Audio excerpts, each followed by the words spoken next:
बिस्मिल्लाहिर्रहमानिर्रहीम। अस्सलामुअलैकुम। मैं हूँ इकरा खान। मैं आपके लिए लाती हूँ घर की ख़राब चीज़ें ठीक करने के तरीके। लेकिन आज मैं आपको क्या सिखाने वाली हूँ? आज मैं आपको सिखाने वाली हूँ कि हमारे घर में सब्ज़ी या बर्तन की इस तरह की टोकरियाँ टूट जाती हैं तो हमें उन्हें फेंकने की या कबाड़ी वाले को बेचने की बिल्कुल भी ज़रूरत नहीं है। हम इससे अपने घर का एक अच्छा सा स्टैंड बना सकते हैं। तो सबसे पहले आपने क्या करना है, आपने एक छुरी को अच्छे से गर्म कर लेना है। छुरी को अच्छे से गर्म करके आपने इस टोकरी को जहाँ से ये टूटी हुई होगी वहाँ से एक साइड काट लेनी है। इस तरह से जैसे मैं काट रही हूँ आपने भी इस तरह से इसकी एक साइड को अच्छे से काट लेना है। ये देखिए जैसे मैं काट रही हूँ इस तरह से अच्छे से टोकरी को आपने काट लेना है।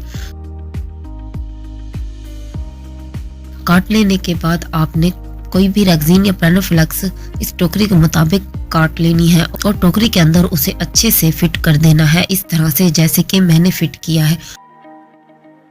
आपने भी इस तरह से टोकरी में अच्छी तरह से इसको फिट कर देना है। फिट करने के बाद आपने क्या करना है, आपने दीवार में टोकरी के हिसाब से 2 कील लगाने हैं और टोकरी को उन कीलों के साथ लटका देना है।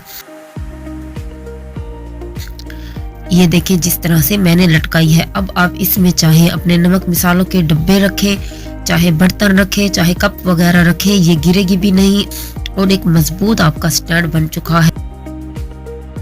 आप आराम से अपने किचन में इस तरह की टोकरी का स्टैंड बनाकर अपनी कोई भी चीज़ इसमें रख सकती हैं। माचिसें वगैरह, नमक मसालों के डब्बे, कोई भी चीज़, छोटी मोटी चीज़ें जो हमारी होती हैं आप इसमें आराम से रख सकती हैं और ये इजीली बन जाएगी और आपकी टोकरी ज़ाया भी नहीं होगी।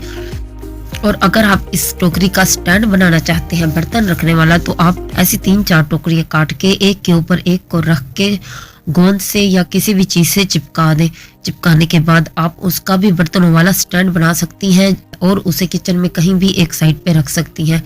अगर आपको ये वीडियो अच्छी लगी है तो प्लीज़ मेरे इस चैनल को लाइक और सब्सक्राइब कर दें। अल्लाह आप सबको हमेशा खुश रखे, अपना बहुत सारा ख्याल रखे। अल्लाह हाफिज़।